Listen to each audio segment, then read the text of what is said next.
9 মাস অতিক্রান্ত, মেলেনি চা শ্রমিকের ডেথ সার্টিফিকেট। ক্ষুব্ধ পরিবার। মালবাজার ব্লকের ডামডিম গ্রাম পঞ্চায়েতের অন্তর্গত বেদগুড়ি চা বাগানের মৃত শ্রমিক বুধুয়া ওরাওয়ের পরিবার আজ চরম অনিশ্চয়তার মুখে। গত বছর মাল সুপার স্পেশালিটি হাসপাতালে চিকিৎসাধীন অবস্থায় নিখোঁজ হয়ে যান বুধুয়া।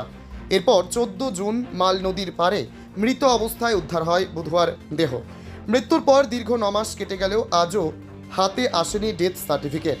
এর ফলে একদিকে যেমন পিএফ এর টাকা তোলাও অসম্ভব হয়ে দাঁড়িয়েছে, তেমনি মৃত বুধুয়ার বদলে বাগানে কাজ পাওয়াও কার্যত দুষ্কর হয়ে পড়েছে পরিবারের অভিযোগ, স্থানীয় তৃণমূল নেতা তথা রাজ্যের মন্ত্রী বুলুচিক বরাইকের পুত্র রাঙামাটি গ্রাম পঞ্চায়েতের প্রধান অশোক চিক বরাইক মৃত বুধুয়ার পরিবারের একজনকে মালবাজার সুপার স্পেশালিটি হাসপাতালে চাকরির প্রতিশ্রুতি দিয়েছিলেন, যা আজও পূরণ হয়নি।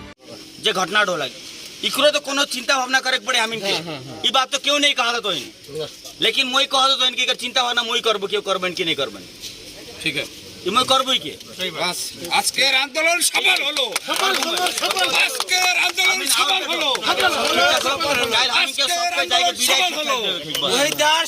পরিবারের উপার্জনকারীকে হারিয়ে বুধুয়ার পরিবার চরম সংকটের মুখে। সংসারের ঘানি টানতে বাধ্য হয়ে ভিন রাজ্যে পাড়ি দিয়েছে বুধুয়ার ছেলে সুজন। ময়নাতদন্তের এবং পুলিশ রিপোর্ট হওয়া সত্ত্বেও কেন ডেথ সার্টিফিকেট মিলছে না তা নিয়ে ক্ষোভ বাড়ছে এলাকায়। মৃতের পুত্রবধূ দীপিকা ওরাও বলেন, রাজ্য সরকার সমব্যথী প্রকল্প চালু করলেও আমরা আমার শ্বশুরমশাইয়ের মৃত্যুর পর সেই সুবিধাটুকু আমরা পাইনি। দিদি, আপনার শ্বশুরমশাই মারা যাওয়ার পরে সরকার থেকে সমব্যথী প্রকল্পের কি কোনো টাকা দেওয়া হয়েছিল আপনাকে? না, কিছু টাকা দেওয়া 2000 টাকা দেওয়ার কথা ছিল। 2000 টাকা মানে আমরা কিছু পাইই নাই ওসব। আচ্ছা, এমনকি পঞ্চায়েত প্রধান অশোক চিক বরাইক বলেছিলেন যে আপনাদের মানে ওনার অন্ত্যেষ্টিক্রিয়ার সমস্ত দায়িত্ব উনি নিচ্ছেন। দায়িত্ব নিচ্ছিল বলছিল, কিন্তু এখন মানে দায়িত্বটা কি মানে একবারও খবরও করেন, খোঁজও নেয়নি একবার। তো আপনার ওই হাজবেন্ডের একটা চাকরির কথা উনি বলছিলেন, ও অন ক্যামেরায় মিডিয়ার সামনে বলছিলেন। তো তারপরে কি হলো সেই চাকরির বিষয়টা? চাকরির বিষয় কি হবে এখন, মানে চাকরির বিষয় যখন ওনার কাছে যায় তারপরে ওনার সাথে তার দেখা হয় না। দেখা না হওয়ার কারণে মানে ফোন যখন করে ফোনটাও রিসিভ করি না। আচ্ছা, তাছাড়া আর এমনি ওনার সাথে কিছু কথাই হয় না।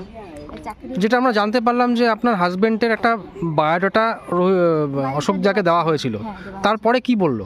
তারপরে তো আর কি কোনো খবর নেই নাই। আর ওনার কাছে যখন ফোন করি আবার যাই, আবার দেখা করতে, দেখাও হয় না, আবার কথাও হয় না। তো এখন আপনার হাজবেন্ড কোথায় আছে? এখন কেরালায় গেছে কাজ করতে।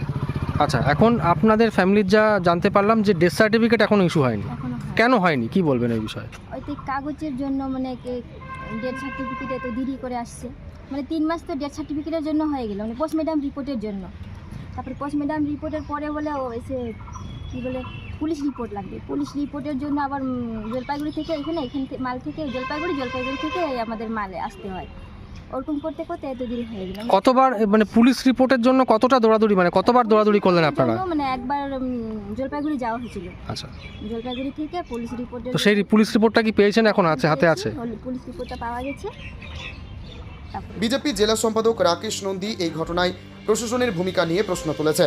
অন্যদিকে অশোক চিক বরাইকের সাথে যোগাযোগ করার চেষ্টা করা হলেও তার পক্ষ থেকে কোনো প্রতিক্রিয়া পাওয়া যায়নি। মাল পঞ্চায়েত সমিতির সহসভাপতি সুশীল কুমার প্রসাদ পাল্টা অভিযোগ করে বলেন, হাসপাতালে কম বেতনের কাজ করবেন না বলে জানিয়েছেন সুজন।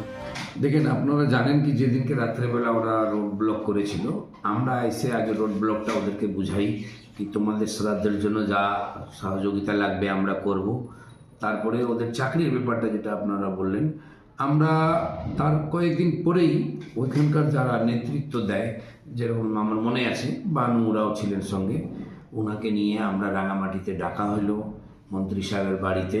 চাকরি তো আর মানে কেউ ওইভাবে দিতে পারবে না, কিন্তু ক্যাজুয়াল যেটা ওর মানে সংসার তৎকালীন ভালোভাবে চলুক সেটার জন্য আমরা কথা বলেছিলাম কি আপনাদের যদি হসপিটালে সিকিউরিটি বা কিছুতে লাগলে কোনো এজেন্সিকে বললে আমরা ওটাকে করিয়ে দিব।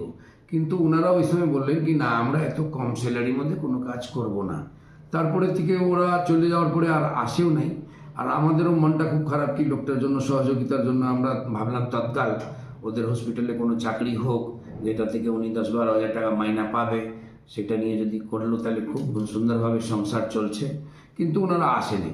তারপরে ওনারা কেরালা গেছে, বা কোনো সমস্যা হয়, তো আমরা মনে করছি কি ওনারা ওই চাকরি করবেন, এই জন্য হয়তো কেরালা যেতেই পারে। কিন্তু আমরা আমাদের তরফ থেকে ওনাদেরকে হসপিটালে চাকরি দেওয়ার জন্য, ক্যাজুয়াল জব করার জন্য অফার দেওয়া হয়েছিল, ওনারা করেননি।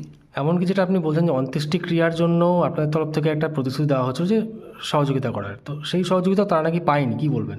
না, তাহলে নিশ্চয়ই ওনাদের মিসগাইড হচ্ছে ওরা।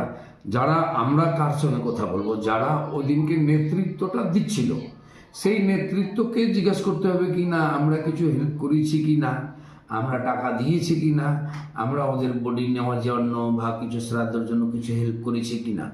তো নিশ্চয়ই এরকম হতে পারে না। এখন ওনার বাড়ির লোক মধ্যে কে মিসগাইড হয়েছে সেটা জানি না, কিন্তু আমাদের তরফ থেকে চাকরির অফার ছিল, সেটা চাকরি বলা হয়েছিল।